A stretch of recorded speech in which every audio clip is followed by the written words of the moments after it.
The teenagers thought they'd found an easy mark, a quiet elderly man riding the bus. But they had no idea who they were dealing with. A seasoned war veteran carrying decades of hard-earned wisdom and resolve.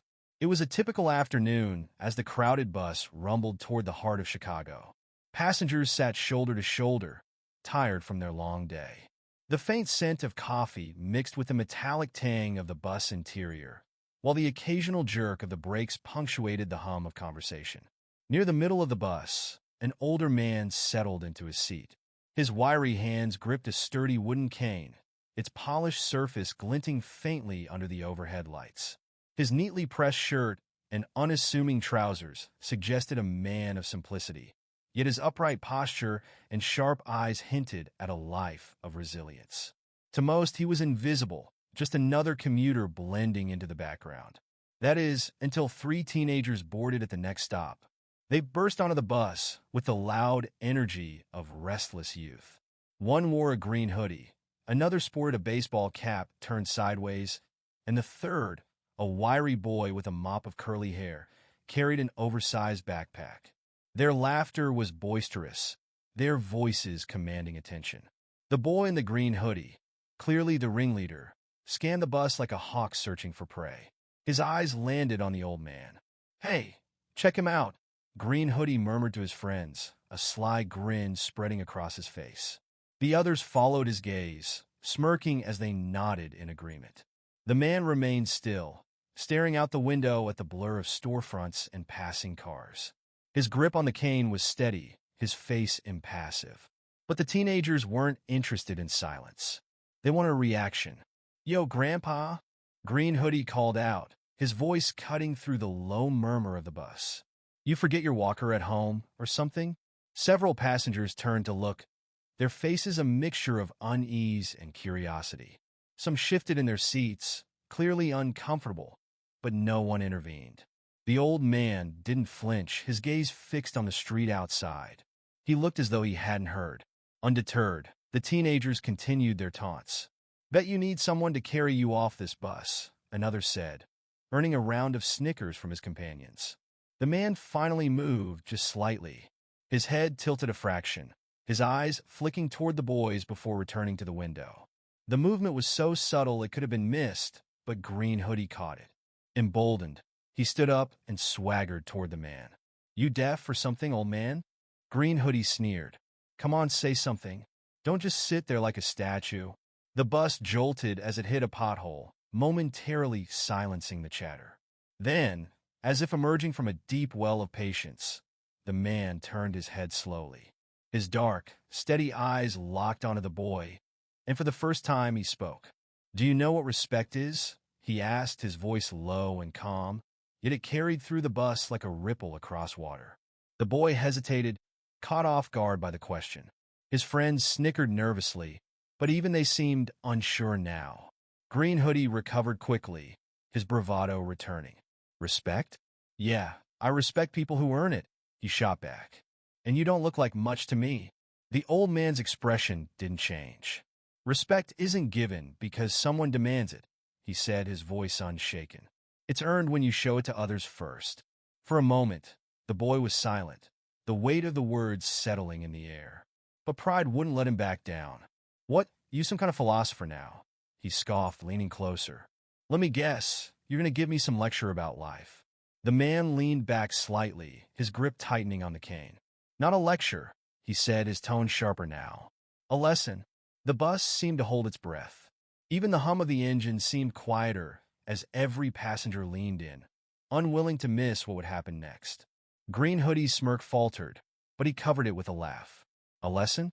What are you going to do, old man?" The man stood slowly, the creak of his knees barely audible. Though his frame was wiry, his presence filled the space. He looked at the boy, not with anger, but with a quiet intensity that seemed to pierce through the bravado. "You think strength is loud," he said, his voice calm but firm. "You think it's about how many people you can humiliate or how loud you can laugh. But real strength is knowing when to hold your tongue and when to stand your ground." Green Hoodie shifted uncomfortably. The other two boys, who had been laughing moments ago, now looked uneasy. The passengers around them watched in rapt silence, their expressions a mix of admiration and tension. The man leaned on his cane, his eyes unwavering. "You've never had to fight for anything real," he said, his voice softer now. "And I pray you never do. But one day life will test you. And when that day comes, I hope you remember this moment and choose better." The boy swallowed hard, his bravado slipping away entirely. He opened his mouth as if to respond, but no words came out. The bus lurched to a stop at the next intersection, and the man eased back into his seat, his gaze returning to the window. For a moment, the bus was utterly silent. Then, one by one, the teenagers shuffled away, retreating to the back without another word. As the bus continued its journey, the passengers seemed lighter, the tension that had gripped the air dissipating. The man sat quietly, his weathered hands resting on the cane once more. Outside, the city moved on, but inside the bus, everyone knew they had just witnessed something unforgettable. As the bus continued its journey, the air shifted. The heavy tension that had earlier cloaked the space gave way to a quiet hum of reflection. Passengers exchanged glances, their expressions a mix of relief, admiration, and thoughtfulness. It wasn't every day you witnessed a moment so deeply human and so profoundly humbling. The teenagers had retreated to the farthest seats, their boisterous laughter silenced. Green Hoodie stared out the window, his face tight with thought, while his friends fidgeted uncomfortably. Their swagger had evaporated, replaced by an awkward stillness. For all their bravado, they had met a presence they couldn't understand, one that didn't rely on physical dominance, but radiated a kind of unshakable dignity. The old man, back in his seat, seemed oblivious to the effect he'd had on the bus. He gazed out at the passing cityscape, his grip on the cane light now, as if the weight of the moment had passed. His weathered face was calm, but his eyes held the distant flicker of someone revisiting old memories. Though he hadn't raised his voice or made a single threatening gesture, he had brought the entire bus to stillness, not with force, but with the quiet authority of experience. A young woman seated across from him shifted in her seat and spoke, her voice hesitant but warm. "Excuse me, sir," she said, leaning forward. "What you said back there, it was powerful." The man turned toward her, his expression softening into a faint smile. "Sometimes, words are all we have," he replied, his voice gentle but resolute. "The right ones can shape a moment, and maybe even a person." She nodded, her cheeks flushed with a mix of respect and curiosity. "You've clearly been through a lot. Were you in the military?" The man paused, his gaze dropping to the cane in his hands. For a moment, it seemed he wouldn't answer, but then he gave a slow nod. "A long time ago," he said simply, "and the lessons from those days, they don't leave you, especially the hard ones." Nearby, another passenger, a man in his 30s wearing a wrinkled suit, spoke up.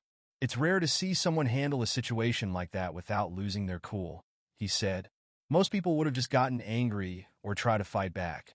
The old man chuckled softly, the sound low and knowing. "Anger's easy," he replied, "but it doesn't solve much. If you let anger drive your actions, you're already losing. Strength is about staying steady, even when it's hard." His words seemed to ripple through the bus, touching something in everyone listening.